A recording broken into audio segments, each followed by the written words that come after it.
나의 모든 길과 내가 눕는 것을 살펴보셨으므로 나의 모든 행위를 익히 아시오니. 아멘. 네, 오늘 먼저 우리가 하나님의 말씀을 지금 묵상하는 것이 얼마나 중요한지 금요 기도회 시간마다 보고 있는데, 오늘은 구체적으로 어떻게 묵상할 것인지를 좀 말씀드리고 3절의 말씀으로 이렇게 이어서 가도록 하겠습니다. 여러분들이 여러 방법으로 지금도 큐티를 하고 있고 또 말씀 묵상을 하고 있습니다만은, 아주 쉬운 방법, 누구나 할 수 있는 쉬운 방법 하나를 소개를 하겠습니다. 여러분들이 하는 방법으로 계속 하셔도 좋고 이런 방법으로 하셔도 좋다는 생각이 드니까 한번 좀 간단한 방법대로 좀 메모하셔가지고 여러분들이 활용을 하시면 좋겠어요. 5가지 순서대로 말씀을 드릴 텐데, 첫 번째는 말씀 묵상을 위한 준비가 있어야 되고요. 두 번째는 말씀을 읽어야 되고, 그리고 세 번째는 곱씹기라고 하는 것을 할 겁니다. 곱씹기라고 하는 것을 할 거고, 네 번째는 곱씹은 다음에 적용하고, 그리고 5번째는 서로 나누는, 적용한 것을 또 묵상한 것을 나누는, 이런 방법으로 이렇게 순서가 진행이 될 거예요. 먼저 말씀 묵상을 위한 준비가 필요한데, 이 준비는 한적한 장소 그리고 한적한 시간을 정하는 게 좋습니다. 너무 잡음이 많이 들리고 집중하기 어려운 그런 장소나 시간을 선택하는 것보다는 이 말씀에 집중할 수 있는 시간과 장소를 선택하는 게 좋다. 일단 그 생각을 가지시고, 물론 그 시간은 일정한 게 좋아요. 오늘은 아침에 했다, 내일은 저녁 때 했다, 모레는 점심 때 했다, 이러는 것보다는 늘 그 시간에 하는 게 좋습니다. 일단 그렇게 하나 정하고, 그 다음에 내가 하나님의 말씀을 묵상하는데 방해하는 요인들을 제거하셔야 됩니다. 그때는 핸드폰을 진동 상태나 무음 상태로 이렇게 해둔다든지, 그 다음에 TV를 끈다든지, 그 다음에 어떤 나에게 이 완전히 집중해서 주님만 바라보는 것을 방해하는 또 요소들이 각 사람마다 있을 텐데, 그런 것들을 제거하고 집중할 수 있는 분위기를 만든다 하는 게 중요합니다. 두 번째로, 또 하나는 이 큐티집이라든지 아니면 성경 말씀을 가지고 묵상을 하셔야 됩니다. 제가 금요기도 시간마다 이 말씀 묵상을 강조하는 것은, 이제 여러분들이 계속 익힌 다음에 내년부터는 집중적으로 말씀 묵상을 우리 교회에서 이렇게 운동을 벌여나갈 거거든요. 그 새벽 기도도 묵상하고 큐티한 것을 그 다음날 또 전하고, 그래서 새벽 기도하고 묵상도 연결하고, 또 다음 세대들도, 그리고 어른 세대들도 똑같은 본문으로 우리가 묵상을 할 거고, 가정에서도 말씀 묵상을 나누게 할 거고, 그리고 물론 목장에서도 나누고, 이런 방법으로 계속 큐티 운동을, 말씀 묵상 운동을 벌여나갈 겁니다. 그래서 잘하기 위해서는 성경의 말씀도 좋고 또 큐티 책이 좋아요. 그런 것을 선정을 하는 겁니다. 그리고 난 다음에 오늘 내게 하나님이 주님의 음성 들려주시기를 위해서 기도를 하시는 거예요.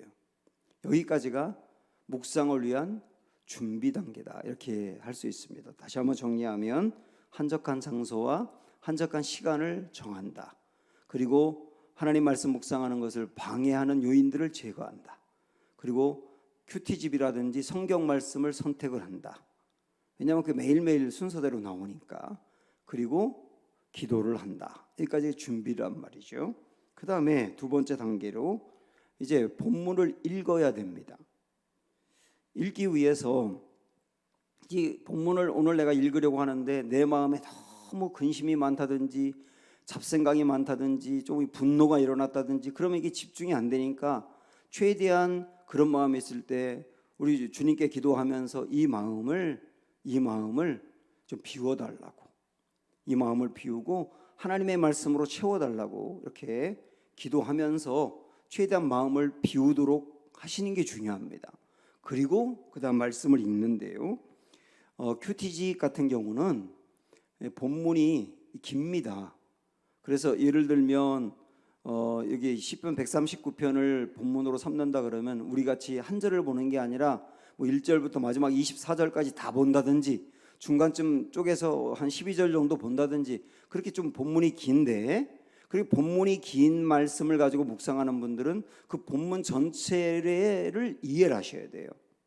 여러 번 읽어서 이 본문 전체가 어떤 말씀인지를 이해를 하시는 게 좋습니다. 그리고 그 본문 안에서 전체의 내용을 가지고 내가 묵상을 할 수도 있고, 그 전체 말씀 중에서 딱 특별히 내 마음에 다가오는 거 한 절을 붙들고 할 수도 있어요. 그리고 큐티집 같은 거를 하지 않고 성경 갖고 해야 되겠다 그러는 분들 중에 이 말씀 묵상을 그렇게 이제 경험을 많이 하지 않은 분들은 한 절 하는 게 좋아요. 지금 그래서 우리가 139편을 가지고 매번 한 절씩 해보는 겁니다. 한 절을 하게 되면 이렇게 짧기 때문에 단어 하나까지도 곱씹을 수가 있고 깊이 들어갈 수가 있기 때문에 한 절 묵상하는 것도 좋은 방법이에요. 어쨌든 뭐 말씀을 다 충분히 이해할 때까지 읽고 또 읽고 그럽니다. 그런데 여기 이제 중요한 거는 내가 오늘 본문의 말씀을 읽을 때 다른 것을 먼저 안 보는 게 좋아요.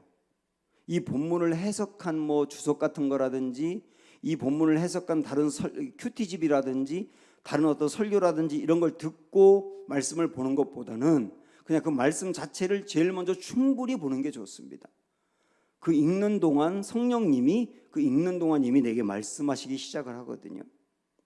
그래서 그렇게 하는 게 좋다라고 하는 것을 말씀드립니다. 본문을 읽는다가 두 번째인데, 읽을 때는 마음을 비우고 전체를 다 보는 분들은 이해가 되도록 충분히 읽고, 한 절을 묵상하는 분들은 계속 집중하여 여러 번 읽고 이해할 때까지 읽고, 다른 걸 먼저 보기 전에 성경 자체를 먼저 봐라, 이렇게 말씀드리고 싶어요. 자, 그 다음에 이제 세 번째가 중요한 게 곱씹기라고 하는 건데요. 곱씹기가 뭐냐면, 사슴이나 소 같은 이런 동물들은 되새김질을 하죠. 그래서 풀을 잔뜩 먹습니다. 잔뜩 먹고 일단 위로 집어넣은 다음에 이렇게 씹어요. 그리고 씹은 것을 개워냅니다. 개워내는데 그게 대략 15초에서 20초 정도 걸리거든요. 첫 번째 씹는 게. 그리고 개워난 거를 또 씹어요. 그리고 두 번째 우위에다 집어넣습니다. 우위가 4개거든요. 두 번째 우위에다가 집어넣고 또 좀 소화시킨 다음에 또 다시 입 위로 개워 올려서 세 번째 씹습니다. 그리고 또 세 번째 우위에다가 집어넣어요. 그리고 네 번째 또 올라오는데 그걸 씹고 네 번째 우위에다 집어넣은 게 완전히 소화가 된 거예요. 그렇게 하는 시간이 8시간에서 12시간이 걸린답니다. 그래서 계속 씹는 거예요. 계속. 그거를 뭐라고 말하냐면 곱씹기라고 하는 겁니다. 곱씹기. 씹고 또 씹고 씹고 또 씹고 그러는 거죠. 그래서 한 절 묵상을 한다고 하면 이런 방법이 좋은 거죠. 단어 하나하나까지도 곱씹는 거예요. 조금 있다가 여러분들이 3절 묵상할 때 그렇게 한번 해보세요. 한번 읽고 마는 게 아니라 또 씹고 씹을 때, 첫 번째 읽었을 때 다가오지 않았던 게 두 번째, 세 번째 읽을 때 또 다가오고, 그 말씀을 가지고 또 생각하고 그러는데, 중요한 거는 그 말씀을 가지고 내가 이렇게 계속 집중하여 생각할 때 그때 떠오르는 생각을 여러분들은 하나님의 말씀으로 받으시면 되는 거예요. 그 말씀에 완전히 집중해서 생각할 때 여기서 떠오르는 생각들이 있지 않습니까? 그것을 하나님의 말씀으로 여겨야 된다는 거예요. 그렇게 내 마음에 그때 막 들어오는 생각들이 있는데, 어떤 때는 이렇게 여러 번 읽고 생각하는데 자꾸 생각이 잘 들지 않을 때가 있어요. 그런 때는 조급해하지 말고 기다리면서 더 생각을 하시는 거죠. 그러면 그때 밀려오는 하나님의 생각이 있는데, 여기서 이제 중요한 게 뭐냐면, 제가 전에도 이제 말씀을 드렸지만, 말씀을 가지고 생각할 때 초점을 하나님에게 두는 게 제일 좋다는 거. 꼭 기억하셔야 돼요. 하나님.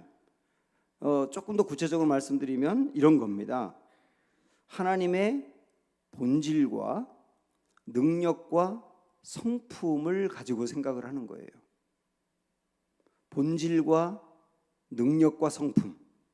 본질은 뭐냐면 이런 게 본질이거든요. 하나님은 스스로 존재하시는 분이다. 그리고 하나님은 무한한 분이다. 한이 없는 분이다. 그리고 영원한 분이다. 그리고 변함이 없는 분이다. 이것은 사람이 닮아갈 수 없는 하나님만의 어떤 본질을 말하는 거예요. 그런 것들을 생각할 수 있어요. 그러니까 하나님을 생각할 때 어떤 때는 맞아, 하나님은 영원한 분이야. 그렇게 내게 밀려올 때가 있고, 생각이 하나님은 정말 변함이 없는 분이야. 그렇게 밀려올 때도 있잖아요. 이게 하나님의 본질이라고요. 하나님의 능력은 뭐냐면 전지전능하심이에요. 맞아, 하나님은 전지하시고 하나님은 전능하신 분이야. 그것을 가지고 생각을 하는 거죠. 또 무소부재라는 말이 있잖아요. 하나님은 안 계신 곳이 없고 모든 곳에 계신다. 하나님의 전지전능하심, 하나님의 무소부재하심, 그런 것들을 가지고 묵상하는 것도 하나님의 능력을 가지고 묵상하는 거예요. 그 다음에 하나님의 아름다운 성품을 묵상하는 건데, 이 성품 안에는 하나님의 사랑, 공의, 인내, 뭐 이런 것들이 있죠. 신실하심, 선하심, 이런 게 다 하나님의 성품과 해당되는 건데, 그런 하나님의 성품을 가지고 묵상할 수 있는 것들이 또 굉장히 많지 않습니까? 한마디로 말씀드리면 본문 안에서 하나님에게 초점을 두는 게 중요하다. 하나님에게 초점을 두면 그 다음 단계로 우리가 필연적으로 어떻게 나가느냐 하면 그 하나님을 묵상한 다음에 나를 비추어 보는 거예요. 나를. 하나님을 먼저 보고 그 다음 나를 보시라고요. 그럼 거기에서요 회개도 생기고 위로도 받고 도전도 받고 하나님의 명령 받게 되고 그런 것들이 막 수없이 떠오르게 된다. 하나님을 묵상하고 나를 바라봐라 라고 하는 게 곱씹기에 굉장히 중요한 포인트라고 하는 걸 아셔야 됩니다. 자, 곱씹기 여러분 꼭 기억할 때 소나 사슴의 되새김질을 기억하시라 이거예요. 이렇게 하나님을 바라보고 또 나를 본문에서 이제 생각을 하고 난 다음에 그 다음 단계로 네 번째 적용으로 들어가시는 거예요. 적용. 내가 깨달은 하나님, 내게 말씀하신 하나님 있잖아요. 그 말씀을 가지고 구체적으로 어떻게 할 것이냐, 개인적으로 어떻게 적용할 것이냐, 이것을 이제 찾는 것인데, 여러분 이 적용도 하나님의 말씀이라는 걸 아셔야 됩니다. 하나님은 원리만 주시는 게 아니라 원리를 이룰 수 있는 방법까지도 말씀하시거든요. 구체적으로 어떻게 적용할 것인지도 주님이 깨닫게 해주세요. 그대로 적용해 보는 거예요. 그리고 그 적용할 내용 갖고 만약에 아침에 말씀 묵상을 했다 그러면 하루 종일 그 말씀을 적용하려고 의식하는 거죠. 오늘 내게 주님이 이 말씀 주셨는데 이 말씀 오늘 내가 어떻게 적용할까, 이렇게 하루 종일 의식하며 살다 보면 그게 순간순간 적용이 막 됩니다.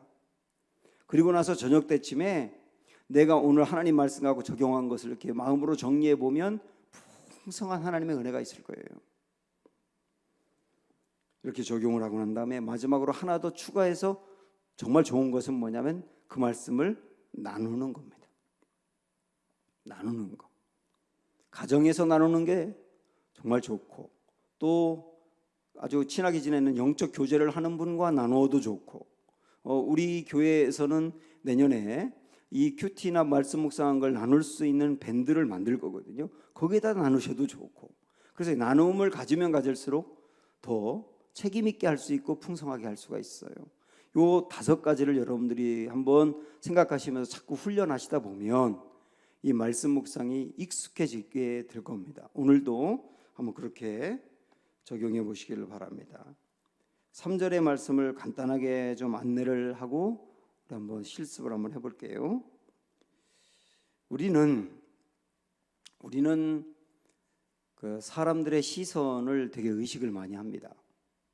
물론 시선을 전혀 의식하지 않는 것도 문제가 있지만 너무 시선에 끌려다니는 것도 문제가 있어요. 사람들의 시선에 정말 많이 끌려다니거든요. 그런데 다른 사람의 시선은 그렇게 의식하면서 하나님의 시선을 잘 의식하지 못하는 게 굉장히 많습니다. 그래서 하나님의 시선을 의식할 줄 알아야 되거든요. 이 139편은 우리를 그렇게 인도를 하는 거예요. 하나님은 우리를 보고 있다, 알고 있다. 그럼 나를 보고 있고 알고 있다면 하나님은 나를 어떻게 볼까? 나를 보는 하나님의 생각은 뭘까? 그게 하나님의 시선이지 않습니까? 그거를 의식하는 거라고요. 139편은 하나님 앞에서 우리라고 하는 존재는 발가벗겨진 상태다. 발가벗겨진 상태로서 하나님 앞에 감출 수 있는 게 아무것도 없다. 하나님은 우리를 다 아신다. 마치 갓난아이가 엄마 앞에서 말은 못하지만 옹알이를 할 때 엄마는 그 옹알이가 무슨 의미인지를 대략 알거든요. 그리고 아이가 울면 왜 우는지를 다른 사람은 몰라도 엄마는 알거든요. 근데 하나님은 그 엄마와도 또 달리, 그 엄마는 알지만 완전히 알지 못하고 대략 알지 않습니까? 그런데 하나님은 우리의 모든 부분을 완전히 정확히 바로 알고 있다. 그래서 1절에서는 전체적으로 하나님이 우리를 살펴보셨으므로 아신다, 그렇게 말씀했고, 그리고 2절에서는 지난주에 우리가 본 것처럼 하나님은 우리의 생각을 밝게 하신다. 그리고 오늘은 하나님은 우리의 행위를 아신다. 그리고 다음 주에는 하나님은 우리가 말하는 것을 다 아신다. 이렇게 하나하나 하나님 우리의 무엇을 아는지를 우리가 보게 될 겁니다.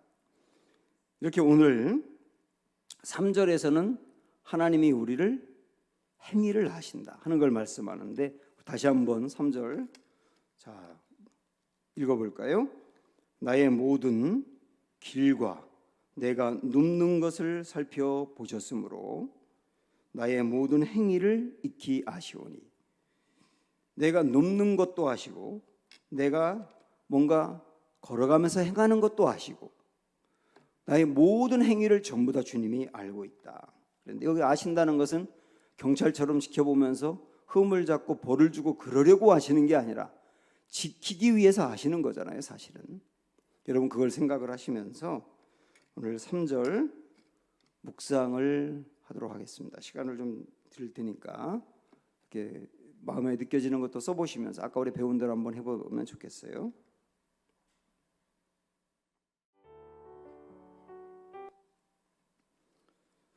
네.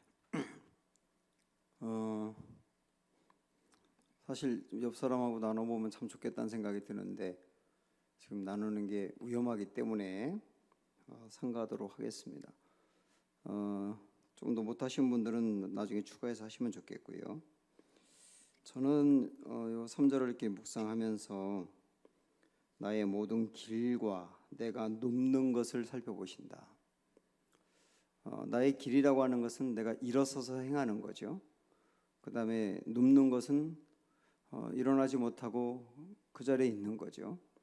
이거를 이렇게 묵상하는데 하나님은 내가 이거 앉지도 못하고 일어나지도 못하고, 어떤 때는 그런 때가 있잖아요. 앉지도 못하고 일어나지도 못하고 뭘 어떻게 해야 될지도 모르겠고 생각은 참 많은데 어떻게 해야 될지도 알지 못해서 앉지도 못하고 일어나지도 못하고 걱정도 하고 이러는 나를 아시는구나 라고 하는 것으로 이렇게 마음에 다가왔고요.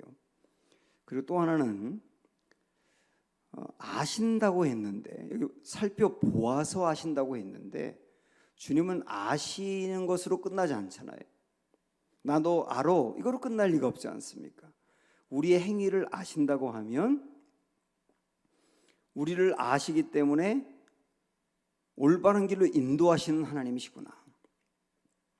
때로는 내가 잘못 생각해서 잘못된 길로 행할 때가 있고 또 잘못된 길로 행해서 내가 너무 힘들 때가 있고, 그런데 하나님은 아시고 보실 뿐만 아니라 인도하신다. 결국 인도하시는 것을 우리가 따라가는 게 중요하구나 하는 것을 이제 깨닫게 되었습니다. 그래서 어떤 때는 하나님이 우리를 그렇게 아시기 때문에 인도하시는데 그 인도하는 길이 안 될 것 같은데 되는 길이고, 그 죽을 것 같은데 사는 길이고, 또 도무지 이해가 안 되는 길인데 완전한 길이거든요. 그래서 내가 이해할 수 없는 순간에도 하나님은 위대한 일을 이루어 가신단 말이에요. 그리고 어떤 데 정말 못 견딜 것 같은 때에도 하나님이 우리를 아시기 때문에 나는 그 길이 못 견딜 것 같은 길인데도 하나님은 이를 이루어 가시는 길이다 라고 하는 것을 깨닫게 됩니다. 나를 힘들게 하는 사람이 있다고 생각할 때, 나를 힘들게 하는 사람이 있을 때 내 안의 감정은요, 보복하고 싶어요. 그게 우리의 감정이거든요. 보복하고 싶은 게 우리의 감정인데, 그런데 내 감정대로 보복을 하면 순간적으로는 신이 납니다마는 즉각적으로 고통과 지옥이 따라오게 돼 있어요. 그래서 하나님은 우리를 아시기 때문에 보복하는 길이 아니라 다른 길로 우리를 인도하는 거예요. 우리의 감정과 다른 길. 근데 그게 진짜로 최상의 결과를 가져오는 길입니다. 이렇게 우리를 아시기 때문에 인도하시는 하나님, 이런 것들을 우리가 깨달을 수 있는 거죠. 제가 요즘 교회 페인트 칠을 새로 하고 막 그러기 때문에 제 사무실도 책장을 다 이렇게 가운데 모아놓고 지금 그러고 있는 상태예요. 그러다 보니까 옛날에 있던 자료들 같은 게 이렇게 밖으로 드러나서 오늘 또 보니까 거기 뭐 이렇게 봉투 안에 뭔가 많이 들어있어서 이게 뭔가 하고 봤더니 감사합니다라고 쓰여있는 큰 봉투가 있어서 이게 돈 봉투인가? 이거 내가 꺼내지 않은 돈이 있나? 하고 열어봤더니 편지가 있더라고요. 이게 웬 편지지 했더니 이렇게 열어봤더니 제가 우리 교회 오기 전에 바로 직전에 어떤 청년 여자 자매가 저한테 보낸 편지더라고요. 저는 그 편지 받았던 걸 새카맣게 까먹고 있었는데 쭉 한번 읽어봤어요. 근데 이 친구가 어떤 선교단체에서 2년 동안 일본에 선교를 다녀왔어요. 선교를 하고 온 거예요, 2년 동안. 근데 그동안 자기가 선교하는 동안 교회를 다니지 않던 엄마가 사실 암에 걸렸거든요. 그래서 제가 목회하던 교회를 나왔어요. 그 나오면서 정말 예배도 열심히 드리고 새벽기도도 나오고 막 그러면서 암과 싸우고 그러면서 말씀을 이제 알아가는 은혜가 있고, 그러니까 그걸 딸한테 계속 편지를 보내면서 전화 통화도 하고 그러다 보니까 딸은 그런 소식을 들었는데 이제 집에 이제 2년 만에 돌아와서 엄마하고 함께 말씀도 이야기하고 그러는 게 되게 좋았대요. 그런데 이제 이 친구가 돌아오고 나서 직장이 없다 보니까 계속 이제 집에만 있게 되고, 그리고서 오랜만에 친구들을 만나는데 친구들은 전부 다 직장 생활을 잘하고 있고 또 시집을 가서 가정을 이룬 친구도 있고, 근데 그 친구들과 이야기하면 직장 이야기를 하고, 근데 이 친구는 직장이 없고, 그러니까 자꾸 마음이 위축되기 시작을 한 거예요. 그러다가 어떤 생각들이 막 올라오느냐면, 나는 선교를 하기 위해서 2년 동안을 주님 인도하는 대로 따라가서 시간을 들였는데 근데 나만 뒤지고 있는 게 아닌가, 내 친구들은 지금 저만큼 나가 있는데 나는 너무 뒤처진 게 아닌가, 그런 생각이 들어서 친구들을 만나는 것도 싫어지고 내가 2년 동안 괜히 일본을 가서 선교했나라고 하는 생각도 들면서 완전히 마음이 무너지기 시작을 한 겁니다. 결국 나중에는 친구들이 전화 와도 안 받고 그 이불만 뒤집어 쓰고 하루 종일 울기도 하고 이게 우울증에 빠져버리고 만 거예요. 그러던 차에 교회에서 특별 새벽 기도를 하게 됐는데 그 특별 새벽 기도를 이 친구가 참여하면서 이거 뭐라고 그 편지에 썼느냐면, 하나님이 매일매일 말씀으로 자기를 살렸다고 표현하고 있더라고요. 매일매일 말씀으로 자기를 살렸다고. 그러면서 나중에는 이 친구가 하나님이 나를 어떻게 보시는가 하는 하나님의 시선에만 온전히 집중하게 된 거예요. 그러니까 다른 사람과 자기를 비교했던 마음도 사라지게 되고, 내가 2년 동안 허비한 게 아닌가 했던 그런 마음도 사라져 버리게 되고, 하나님이 자기를 어떻게 바라보는지 그것만 남게 된 겁니다. 그러면서 완전히 회복이 돼서 친구들이 연락해도 만날 수 있게 되었고 감사할 수 있게 되었다 하는 그런 내용입니다. 하나님의 말씀이 매일매일 나를 살렸다. 묵상이 그런 거거든요. 하나님의 시선으로 나를 바라보는 눈이 자꾸 갈수록 생겨가는 겁니다. 저는 이제 이 자매 이야기도 굉장히 귀하지만은 제가 이 편지를 오늘 한 3번 정도 읽어봤어요. 2장짜리 빼곡하게 쓴 편지인데 그 편지를 읽는 동안 제 마음도 어떤 회복이 일어났어요. 사실 제가 말씀을 전하면서 성도들의 반응에 너무 요즘 제가 이렇게 마음을 빼앗겼었나 봐요. 그래서 이 반응을 보면서 내가 전하고 있는 하나님의 말씀이 과연 잘 먹히는 건가? 이 말씀으로 성도들은 은혜를 받고 성장하는 건가? 저는 온전히 복음만 전하는 게 설교자의 사명이라고 생각해서 복음을 전하는데 이 복음이 과연 잘 성도들을 변화시키는가? 이런 좀 요즘 고민이 있었거든요. 근데 이 편지를 읽는 동안 복음의 말씀, 그때 그 특별 새벽 기도도 완전히 복음만 전했던 특별 새벽 기도였는데 이 복음만 완전히 전하면 성령님이 그 말씀을 가지고 역사한다는 거. 그러니까 흔들리지 말고 복음의 말씀을 계속 잘 전하라 라고 하는 주님의 위로와 격려로 주님의 시선을 바라보니까 저도 살아나게 되더라고요. 사랑하는 여러분, 오늘 여러분 묵상하신 그 말씀 붙들고, 그리고 주님이 나를 보아서 아신다는 말씀 붙들고, 아실 뿐만 아니라 나를 가장 좋은 길로 인도하신다는 말씀 붙들고 오늘 여러분도 새 소망 얻으시고 그것으로 인하여 회복되고 승리할 수 있는 은혜가 있기를 축원합니다. 시선이라고 하는 이 찬양, 우리 주님의 시선도 생각을 하면서 나도 시선을 주님께로 향해야 된다는 마음을 가지면서 함께 부릅니다.